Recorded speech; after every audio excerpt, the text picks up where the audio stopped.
سرکار دو عالم صلی اللہ علیہ وسلم کے والد ماجد کا نام حضرت عبداللہ اور والدہ ماجدہ کا نام حضرت آمینہ ہے. آپ کے دادا کا نام حضرت عبد المطلب اور نانا کا نام حضرت وہب ہے. آپ کی دادی کا نام حضرت فاطمہ اور نانی کا نام حضرت برہ ہے. رحمت عالم صلی اللہ علیہ وسلم اپنی والدہ ماجدہ کے بطن مبارک میں تھے کہ آپ کے والد ماجد کی وفات ہو گئی. آپ صلی اللہ علیہ وسلم کی ولادت باسعادت کے بعد سب سے پہلے والدہ ماجدہ حضرت آمینہ نے 7 روز آپ صلی اللہ علیہ وسلم کو دودھ پلایا. پھر حضرت سویبہ نے 7 روز دودھ پلایا. اس کے بعد 2 سال تک دودھ پلانے کی سعادت حضرت حلیمہ سعدیہ کے حصے میں آئی. جب آپ صلی اللہ علیہ وسلم کی عمر مبارک 4 یا 6 سال ہوئی، دونوں قول ہیں، تو آپ کی والدہ ماجدہ نے اس دنیا سے رحلت فرمائی، دنیا سے وفات پا گئی اور آپ کے دادا حضرت عبد المطلب نے کفالت کا شرف حاصل کیا. پرورش کی ذمہ داری دادا کے ذمہ آ گئی، دادا کے حصے میں آ گئی. جب عمر شریف تقریباً 8 سال ہوئی تو حضرت عبد المطلب کا بھی انتقال ہو گیا اور آپ کے چچا ابو طالب نے کفالت اور پرورش کی ذمہ داری کی سعادت حاصل کی. جب آپ کی عمر مبارک 12 سال کی تھی تو پہلی مرتبہ اپنے چچا ابو طالب کے ساتھ ملک شام کا سفر کیا. قافلہ تجارت کے ساتھ ملک شام پہنچنے سے پہلے ہی ایک عیسائی عالم بحیرہ راہب کی نظر آپ پر پڑ گئی. اس نے نبوت کی علامتیں دیکھ کر پہچان لیا کہ آپ تو اللہ کے رسول ہیں اور خلاف معمول پورے قافلے کی دعوت کی. پھر ابو طالب سے کہا کہ آپ ان کو آگے نہ لے جائیں ورنہ ملک شام کے یہودیوں سے ان کو تکلیف پہنچنے کا اندیشہ ہے. دوسری مرتبہ حضرت خدیجہ رضی اللہ عنہا کی طرف سے تجارت کے لیے حضرت خدیجہ کے غلام میسرہ کے ساتھ ملک شام کا سفر کیا. اس مرتبہ ملک شام پہنچے اور ایک گرجا کے پاس قیام فرمایا. وہاں بھی نستورہ راہب نے نبوت کی علامتیں دیکھ کر گواہی دی کہ آپ ہی نبی آخر الزماں ہیں. جب آپ کی عمر مبارک 25 سال ہوئی تو حضرت خدیجہ رضی اللہ عنہا نے نکاح کا پیغام بھیجا اور ابو طالب نے اس کو خوشی کے ساتھ منظور کر لیا. پھر اہل خاندان کے سامنے حضرت خدیجہ رضی اللہ عنہا کے ساتھ آپ کا نکاح ہوا. اس وقت حضرت خدیجہ رضی اللہ عنہا کی عمر 40 سال تھی. خطبہ نکاح میں ابو طالب نے یہ جملہ بھی کہا تھا کہ میرے بھتیجے محمد بن عبداللہ ایسے ہیں کہ دنیا میں کوئی شخص ان کے برابر نہیں ہے، اگرچہ ان کے پاس مال کم ہے مگر مال ایک عارضی چیز ہے. حضرت خدیجہ رضی اللہ عنہا آپ کی نکاح میں تقریباً 25 سال رہیں. ان کی زندگی میں آپ صلی اللہ علیہ وسلم نے کوئی دوسرا نکاح نہیں فرمایا. حضرت خدیجہ سے 4 صاحبزادیاں حضرت زینب، ام کلثوم، رقیہ، فاطمہ اور 2 صاحبزادے حضرت قاسم اور عبداللہ پیدا ہوئے. حضرت قاسم کے نام پر ہی آپ صلی اللہ علیہ وسلم کی کنیت ابو القاسم ہے اور حضرت عبداللہ کا لقب طیب اور طاہر بھی ہے.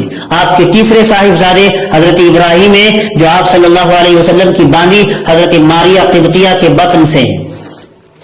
آپ صلی اللہ علیہ وسلم کی ازواج مطہرات بعد تک کل 11 ہوئی. ان 11 کے نام اس طرح ہیں: نمبر 1 ام المومنین حضرت خدیجہ رضی اللہ عنہا.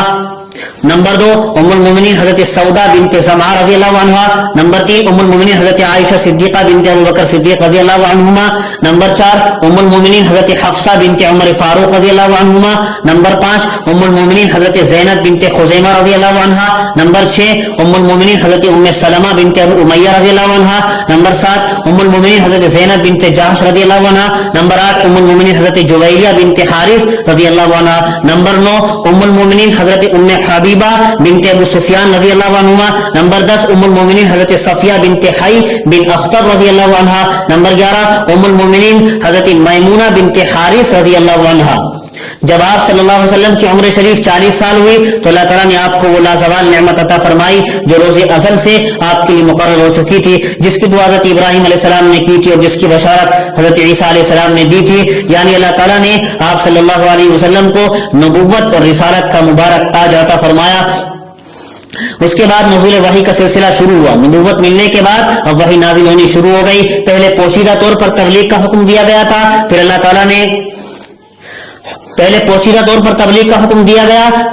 نے علل اعلان تبلیغ کا حکم فرمایا. اللہ تعالیٰ کا پیغام پہنچانے میں سرکار دو عالم صلی اللہ علیہ وسلم نے کافروں کی طرف سے بہت تکلیفیں اٹھائی مگر فریضہ تبلیغ کو مسلسل انجام دیتے رہے اور ایمان و یقین کی روشنی سے پورے عالم کو روشن کرتے رہے.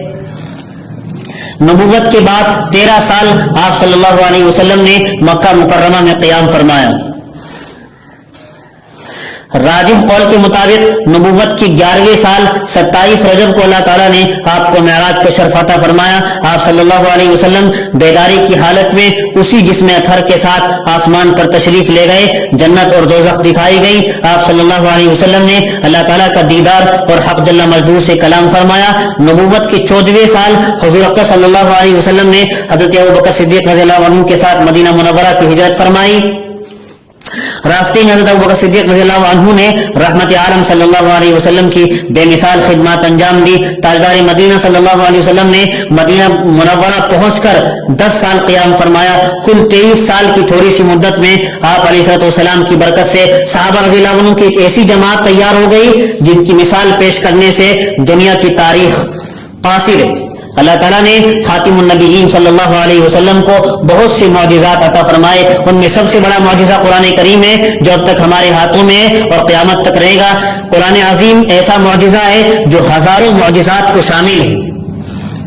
سرور کائنات صلی اللہ علیہ وسلم کو اللہ تعالیٰ نے بے مثال حسن و جمال عطا فرمایا تھا. ایک صحابی کا بیان ہے کہ آپ صلی اللہ علیہ وسلم جیسا حسین نہ میں نے آپ سے پہلے دیکھا اور نہ آپ کے بعد. آپ صلی اللہ علیہ وسلم جس راستے سے گزر جاتے دیر تک اس راستے سے خوشبو آتی تھی. صحابہ کرام رضی اللہ عنہ اس خوشبو سے پہچان لیتے تھے کہ اس راستے سے حضور صلی اللہ علیہ وسلم تشریف لے گئے ہیں صلی اللہ علیہ وسلم.